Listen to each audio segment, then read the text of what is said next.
शेखर ई study में आप सभी का स्वागत है। प्रिय विद्यार्थियों, हमारे इस ऑनलाइन इंस्टीट्यूट के माध्यम से आप सभी को गणित और हिंदी विषय का आधारभूत तरीके से अध्यापन कराया जाता है, जिसमें कहीं अगर थोड़ी बहुत त्रुटि हो जाती है तो उसके लिए हम क्षमा प्रार्थी हैं और इस संबंध में आपके सुझाव आमंत्रित हैं। धन्यवाद।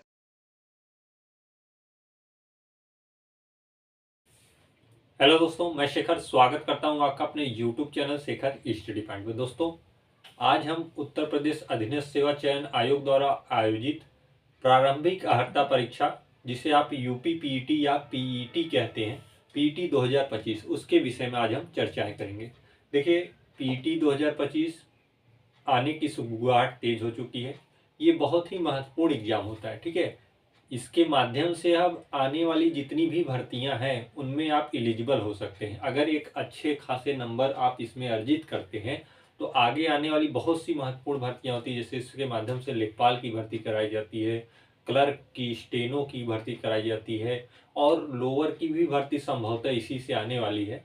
तो इन सारी महत्वपूर्ण भर्तियों को अगर आप अचीव करना चाहते हैं तो आपको पेट 2025 निश्चित रूप पे क्वालिफाई होना पड़ेगा और अच्छे मार्क के साथ, क्योंकि इसमें क्या होता है, परसेंटाइल के आधार पर मेरिट बनती है, शॉर्टलिस्ट किए जाते हैं कैंडिडेट इस एग्जाम के। जब आप इस एग्जाम को क्वालिफाई कर लेते हैं, हालांकि इसमें कोई ऐसा क्वालिफाइंग का अंक नहीं होता कि आपको एक परसेंटाइल दे दिया जाता है। फिर जब आपकी कोई एक एग्जाम की, जैसे आपकी कोई भर्ती आ गई, उस भर्ती के लिए आपको शॉर्टलिस्ट किया जाता है।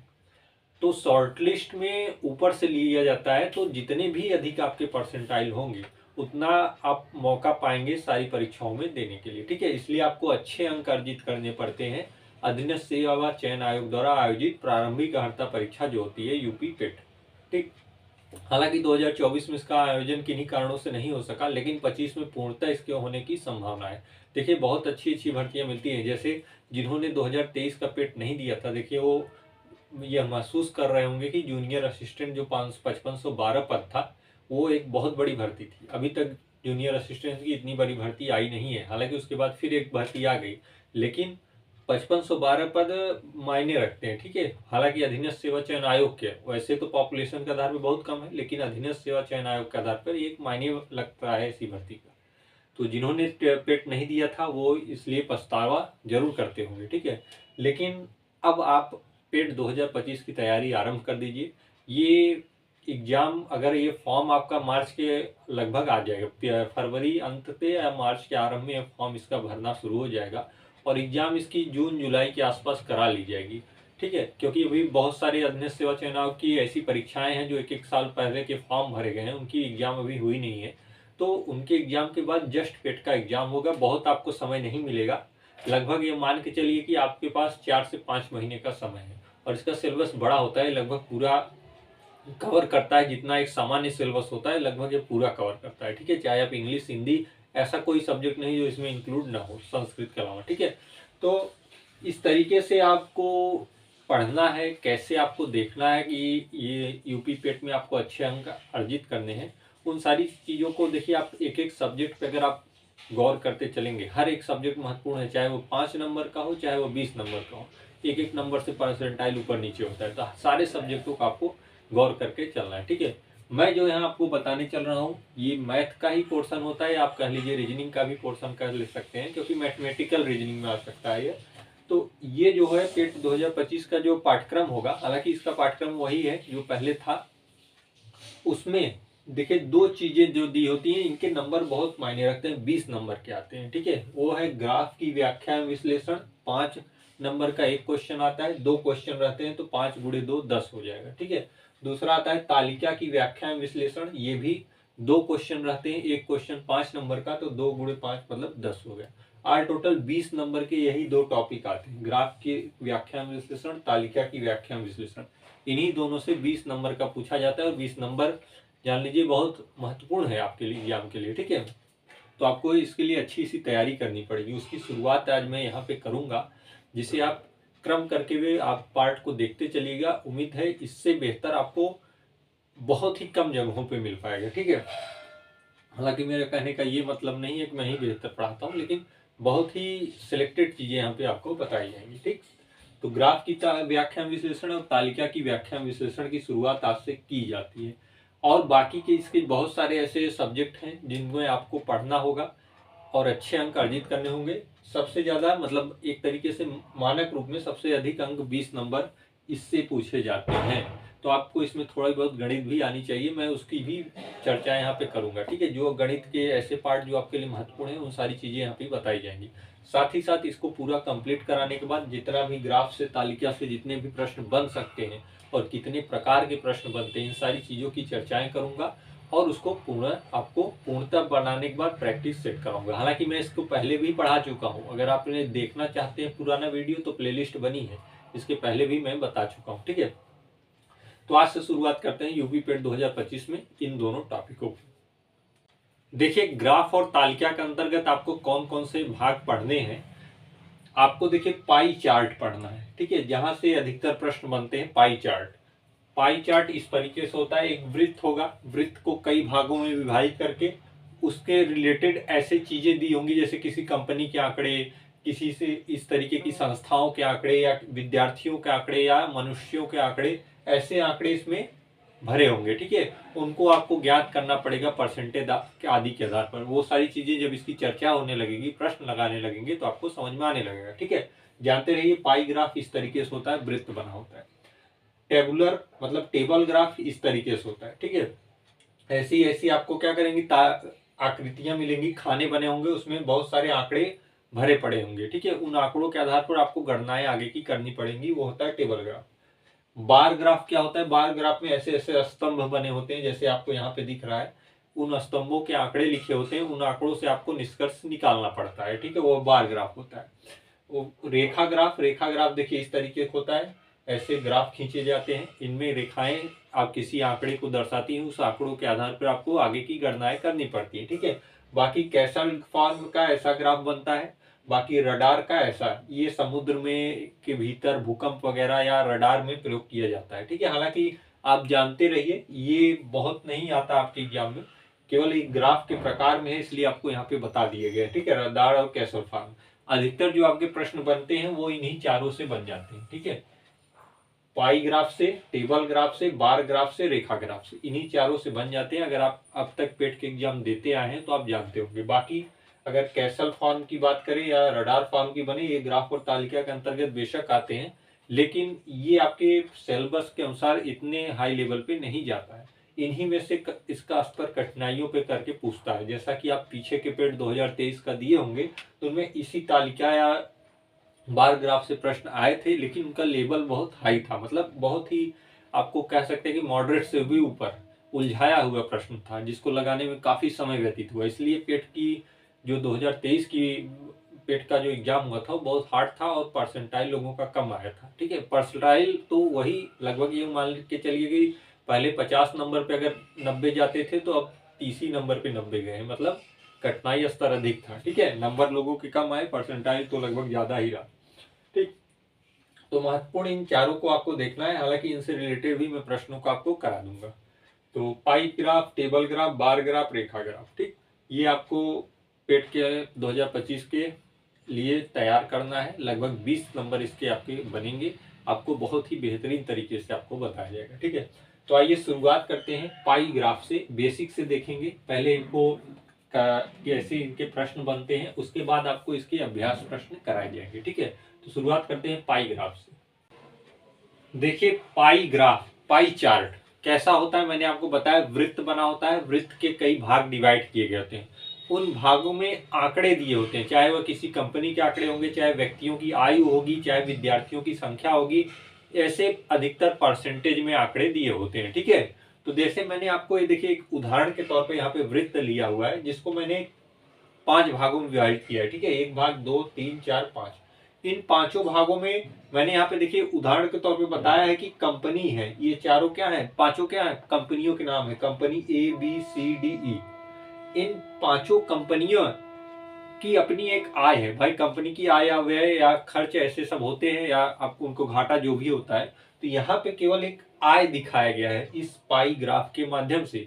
5 कंपनियां हैं ABCDE, इन पांचों कंपनियों की कुल आय 1000 है, ऐसा आपके प्रश्न में दिया रहता है। ठीक है, यहाँ पे कोई निकाल के 1000 नहीं लाया है, ये प्रश्न में दिया रहता है कि जिस तरीके से मैं आपको एक उदाहरण प्रस्तुत कर रहा हूं, उसी तरीके से प्रश्न भी आपको मिलेंगे। जैसे कोई प्रश्न है, मान लीजिए दिया है कंपनी ABCDE की कुल आय 1000 है। अब उस प्रश्न में ही सभी अब इनकी तो कुल आय दी है 1000, लेकिन इनकी अलग अलग यहाँ पे आय परसेंटेज में बताई गई है। जैसे कंपनी ए की आय 15% है, बी की 10% है, सी की 40% है, डी की 15% है, ई की 20% है। ये परसेंटेज में इनकी आय दी गई है। ठीक है, यहाँ पे दो चीजें आपको जाननी बहुत महत्वपूर्ण है। आप इतना जानते होंगे कि जो वृत्त होता है इसका कुल कोण, एक वृत्त में ओवरऑल पूरा कोण 360 डिग्री का होता है। कैसे, देखिए ये जो गोला बना हुआ है, देखिए कोण, अगर आप एक इसके कोण की बात करेंगे तो ये अलग होगा, अगर इसके कोण को जोड़ देंगे तो इसके इसके ऐसे जोड़ते हुए पूरा वृत्त बना देंगे, तो ये ओवरऑल 360 डिग्री होता है। ठीक है, तो आप जानते रहिए कि किसी भी वृत्त का कुल कोणों का योग कितना होता है, वृत्त में 360 डिग्री होता है। ठीक है, ये आप फैक्ट जानते रहिए। बाकी अगर ये परसेंटेज में आंकड़े दिए हैं तो ये निश्चित होगा कि जितने भाग डिवाइड किए गए हैं उन सारे भागों का ओवरऑल परसेंटेज 100% होगा। ठीक है, जैसे इन्हीं को आप जोड़ना चाहें तो 15 15 30, 30 20 50, 50 10 60, 60 40 100, हमेशा वो 100% ही होगा। ठीक है, इस चीज को ध्यान रखिएगा। तो जब भी पाई ग्राफ दे वृत्त के फॉर्म में तो कुल प्रतिशत कितना उसका होगा, 100% होगा। अब इसी 100% को यह कंपनियों में डिवाइड किया हुआ है, जैसे ए को 15, बी को 10, सी को 40, डी को 15, ई को 20। ठीक है, तो ये चीजें आपको पूरे पाई ग्राफ में इक्वल रहेंगी, कांस्टेंट। ठीक है, किसी भी पाई ग्राफ में, वृत्त में, पाई ग्राफ वृत्त में जो बन रहा है इसमें जो होता है कुल कोण 360 डिग्री होता है और कुल प्रतिशत 100% होता है। ठीक है, तो 360 डिग्री आप जानते हैं। अब जितने भी आपके पाई ग्राफ बनेंगे वो सारे 360 डिग्री के होंगे, उनमें अलग अलग कोण का डिवीजन होगा। ठीक है, बाकी ओवरऑल परसेंटेज भी 100% होगा। अब यहाँ पे देखिए ये पूरा कितना है, 100% है। पूरा कोण कितना है, 360 डिग्री है। तो आप लिख सकते हैं क्या, 100% बराबर 360 डिग्री। किसके किसके आधार पर, इस वृत्त के आधार पर। भाई पूरा वृत्त का कोण कितना है, 360 है, और पूरा परसेंटेज कितना है, 100 है। तो आप लिख सकते हैं 100% बराबर 360। तो यहां से आप 1% का मान निकाल सकते हैं। जब 100% का मान 360 है तो 1% का मान कितना होगा, 360/100। अब देखिए 0 0 से कट जाएगा, 36 में 10 का भाग देंगे तो ये हो जाएगा 3.6। ठीक है, 3 मतलब 1% का मान कितना है, 3.6 है। ठीक है, ये भी आप याद करिएगा। ठीक है, अब बार बार आप इसको निकालेंगे नहीं, आप इतना जानते रहिएगा कि वृत्त में, किसी भी वृत्त में अगर परसेंटेज में आंकड़े दिए हैं तो उसमें 1% का मान 3.6 होगा। ठीक है, अगर कोण से तुलना की जाती है तब। देखिए ये कोण है, ये परसेंटेज है, 1% बराबर 3.6 डिग्री। ठीक है, यहाँ पे लिख लीजिएगा डिग्री। ठीक है, ये कोण है ना, तो 1% बराबर 3.6 अंश का कोण बनेगा। अगर इसमें पूछ दे कि 15% में कितने अंश का कोण बन रहा है, ये अगर आपसे केवल ये कोण पूछ दे कि कंपनी ए का जो आंकड़ा है कितने डिग्री कोण पे है, तो आप बता सकते हैं जब 1% बराबर इतना होता है तो 15% बराबर कितना होगा, क्योंकि ए का मान कितना है, 15% है। तो ए का मान जो 15% है तो इसमें क्या करेंगे, 36, 3.6 में 15 का गुणा कर देंगे। ठीक है, 15 छक 90 हो जाएगा, 45, 5 50, 5 4 54। ठीक है, ये दशमलव लगाए तो यहाँ 54 डिग्री कर देंगे। ठीक है, समझ में आ रहा है। 90 इसमें जब गुणा करेंगे 15 3 45, 5 50, 4 54, मतलब 54 डिग्री का कोण बनेगा। किसमें, ए में। ये ए का जो कोण होगा वो 54 डिग्री होगा। कैसे निकाला, ये मान हमेशा नियत रहेगा पाई ग्राफ में, ये भी हमेशा नियत रहेगा और ये भी हमेशा नियत रहेगा जब कोण और परसेंटेज की तुलना की जाएगी। तो इनको तो आप हमेशा के लिए अपने दिमाग में नोट कर लीजिएगा। बाकी आपको जब जैसे आंकड़े दिए होंगे उस आधार पर निकालें। जैसे 15% का मान 54 डिग्री है कोण में। अगर यही कहता कि कंपनी एबीसीडी की कुल आय जब 1000 है तो कंपनी ए की आय कितनी है, भाई कुल योग इनका 1000 है, मतलब जितनी इनकी कुल आय है वह 1000 है, तो ए की आय कितनी होगी। मान लीजिए आपसे पूछ देता कि ए की आय कितनी है, तो आप जानते हैं ए की आय क्या। अब ये देखिए, ये जो 1000 है ये कितना, अगर अब आप परसेंटेज की बात करेंगे तो ये 100% के बराबर है। भाई 100% के बराबर, भाई कुल आय मतलब इन सबकी पांचों की कुल आय 1000 है, तो पांचों का कुल परसेंटेज भी 100% है। तो यहाँ पे 1000 अगर 100% बराबर 1000 है तो 1% बराबर क्या हो जाएगा, भाग देंगे 10 1% बराबर, ठीक है। तो 1% बराबर 10 रुपए हो जाएगा। अगर ए का पूछेगा तो आप ए का कितना है, 15% है, तो ये कितना हो जाएगा, 15 दाम में 150 रुपए हो जाएगा। मतलब ए की आय कितनी है, 150 रुपए। 1000 में ए की आय 150 है। उसी प्रकार से अगर 15% ये भी है तो डी की आय भी 150 होगी, तो 150 300 हो जाएगा। उसी प्रकार से इनका निकालेंगे तो सबका योग क्या हो जाएगा, 1000 हो जाएगा, ठीक है। तो ए की आय कितनी होगी, 150 रुपए होगी, किससे, परसेंटेज के हिसाब से, ठीक। कोण में पूछता तो इस तरीके से आप गणना करते, 54 डिग्री, मतलब 150 किसके बराबर है, 54 डिग्री के बराबर है, क्योंकि 15% बराबर 54 डिग्री का कोण बनता है। तो 15% बराबर 150 रुपए है, तो ये 150 रुपए भी इसके बराबर होगा अगर एक कोण में मान दिया होता तो। परसेंटेज में दिया है इसलिए हमने परसेंटेज में निकाल दिया, ठीक है। ये आपका यहाँ से प्रश्न था और ये आपको फैक्ट है, आपको लिखने हैं। कुल कोणों का योग 360 डिग्री, कुल प्रतिशत 100%, ये भी 1% बराबर 3.6 डिग्री का कोण बनता है। बाकी अब इस आपके क्वेश्चन पे निर्भर करता है कि यहाँ परसेंटेज में आंकड़ा दिया है कि कोण में दिया है, ठीक है। जिसमें दिया होगा आप उसमें यहाँ से कन्वर्ट करके आप लगा सकते हैं। समझ में आया होगा पाई चार्ट। अगर नहीं भी थोड़ा भी समझ में आया होगा तो आपको जब हम प्रश्न सॉल्व कराएंगे तो उनमें और आपका क्लियर होता चला जाएगा। ये आपका एक थोड़ा सा परिचय था इस वीडियो में, कैसे कैसे आपको पढ़ना है, कौन कौन से टॉपिक पढ़ने हैं। पाई ग्राफ की हम शुरुआत कर चुके हैं। ये आपका एक नॉर्मल सा प्रश्न था जिसको मैंने बताया, कौन कौन फैक्ट आपको पढ़ने हैं उसे बताया, ठीक है। अब अगले पार्ट से हम पाई ग्राफ के छोटे से बड़े से हाई लेवल तक के क्वेश्चन को आपको कराएंगे, ठीक है। पेट 2023 का जो प्रश्न पत्र आया था उसको ध्यान में रखते हुए वैसे प्रश्न पत्र के आधार पर ही वैसे हायर लेवल के प्रश्न कराए जाएंगे, ठीक।